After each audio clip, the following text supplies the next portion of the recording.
नमस्ते friends, आज आपण पौष्टिक असा नाचणीपासून मऊ लुसलुशीत आणि जाळीदार असा केक बनवतोय। शाळेतून घरी आल्यावर संध्याकाळच्या भुकेच्या वेळेला बिस्किट मॅगी बनवून देण्यापेक्षा असा झटपट पौष्टिक नाचणीचा केक तुम्ही आता मुलांना बनवून देऊ शकता। कमीत कमी साहित्यांपासून हा केक बनवून तयार होतो। शिवाय घरच्या घरीच टेस्टी असं खायलाही मिळतं, म्हणून मुलंही खुश होतात आणि मुलांना असं पौष्टिक खाऊ घालणं आणि खाताना पाहून आईही अतिशय खुशच होते। म्हणूनच तुम्हाला ही नक्कीच रेसिपी आवडणार आहे। मग लगेच व्हिडिओला एक लाईक करून टाका। तुम्ही जर का माझ्या सर्वच रेसिपीज आवडीने पाहत आहात पण अजूनही चॅनेलला सबस्क्राईब केलं नसेल तर पटकन करून टाका। बाजूलाच असलेले बेल आयकॉन ही प्रेस करा, म्हणजे तुम्हालाही अशा छान छान आणि सोप्या रेसिपीज पाहता येतील। चला तर मग फ्रेंड्स, पटकन वेळ न घालवता रेसिपीला सुरुवात करूयात। पौष्टिक असा मऊ लुसलुशीत आणि जाळीदार नाचणीचा केक बनवण्यासाठी इथे मी एका बाउलमध्ये 1 वाटी दूध घेतलेला आहे।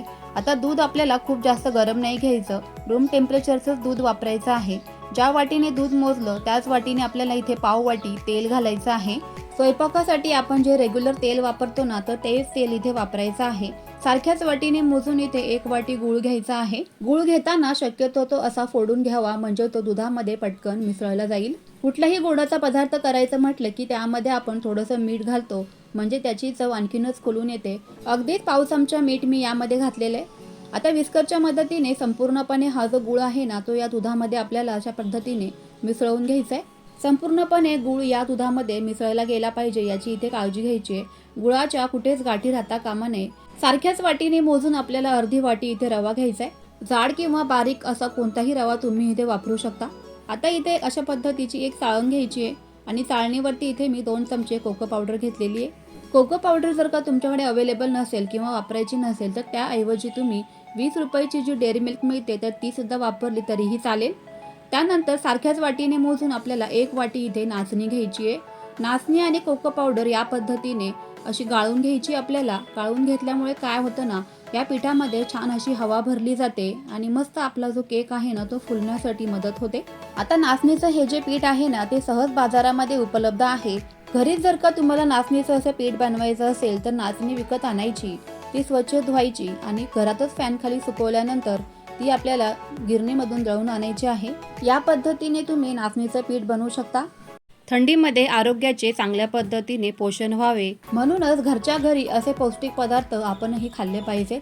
प्रत्येक आईचा किंवा गृहिणीचा हाच प्रयत्न असतो की आपल्या घरच्यांना किंवा मुलांना अतिशय पौष्टिक आणि हेल्दी असं खाऊ घालावं। घरातीलच कमीत कमी साहित्यांपासून हा मस्त केक बनून तयार होतो। नाचणीपासून पौष्टिक इडली कशी बनवता येईल तर तीही रेसिपी मी आपल्या चॅनलवरती अपलोड केलेली आहे। त्याची लिंक मी डिस्क्रिप्शन बॉक्समध्ये देत आहे, तर तुम्ही नक्की जाऊन बघाल। नाचणीमध्ये भरपूर प्रमाणामध्ये लोह आणि कॅल्शियम असल्यामुळे आपल्या आरोग्यासाठी फायदेशीरच आहे, म्हणून नाचणी ही भरपूर प्रमाणामध्ये खाल्ली गेली पाहिजे।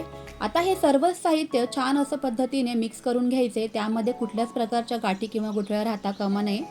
सगळं मिक्स करून झाल्यानंतर यामध्ये पाव चमचा बेकिंग सोडा घालायचा आहे। अशा पद्धतीचा चमचा सर्वांकडेच अवेलेबल असतो, म्हणूनच तुम्हाला मी ह्या चमच्याने इथे प्रमाण मोजून दाखवते आहे। आता सेम चमच्याने मोजून आपल्याला इथे 1 चमचा बेकिंग पावडर घालायची आहे। बेकिंग पावडर घातल्यामुळे केकला जाळी खूप छान पडते। बेकिंग पावडर ॲक्टिवेट करण्यासाठी अगदी 1 चमचा यावरती पाणी घालायचं आहे आणि संपूर्ण साहित्य पुन्हा एकदा एका डायरेक्शनने आपल्याला फेटून घ्यायचं आहे। मी दाखवते अगदी त्याच पद्धतीने परफेक्ट 4 ते 5 मिनिटं सतत हलवत आपल्याला ही प्रोसेस करून घ्यायची आहे, म्हणजे बेकिंग पावडर जी आहे ना, ती या मिश्रणामध्ये एकसारखी मिसळली जाईल। बेकिंग पावडरमुळे बॅटर ही छान फुललेलं आहे आपलं, इथे तुम्ही पाहू शकताय। जितकं आपल्याला हे फेटून घेता येईल ना तितकं फेटून घ्यायचंय, कारण असं केल्यामुळे केकला खूपच छान जाळी पडते। ही टिप्स मात्र लक्षात ठेवूनच ही प्रोसेस करायची आहे। केकचं बॅटर तर छान तयार झालंय, आता पुढची प्रोसेस करूया। तर केक तयार करण्यासाठी इथे मी एक टीन घेतलेला आहे या पद्धतीचा आणि त्यामध्ये मी बटर पेपर घालत आहे। तुमच्याकडे जर का असं केक टीन नसेल तर त्याऐवजी तुम्ही इथे कुकरच्या डब्याचा वापर केला तरीही चालेल। कुकरच्या डब्यामध्येही अतिशय छान पद्धतीने केक बनवून तयार होतो। आधीच्या बऱ्याच मी केकच्या व्हिडिओजमध्ये बटर पेपर घरच्या घरी कसा तयार करता येईल तर तेही सांगितलेलं आहे। बटर पेपर लावायचा नसेल तर तुम्ही इथे गव्हाच्या किंवा नाचणीच्या पिठाने टीनला डस्टिंग करून घ्या, अगदी तोही बेस्ट ऑप्शन आहे। आता हे जे सर्वच आपलं केकचं बॅटर आहे ना, ते ह्या टीनमध्ये मी या पद्धतीने घालून घेते।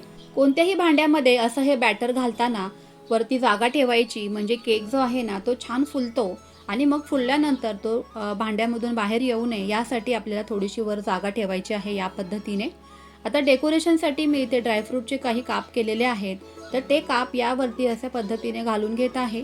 तुमच्या आवडीप्रमाणे तुम्ही इथे कुठल्याही पद्धतीचे ड्रायफ्रूट घेतले तरी पण चालेल. जाड तळाचं असं हे पातेलं मी 10 मिनिटं अगोदरच प्रीहीट करायला ठेवलेलं आहे.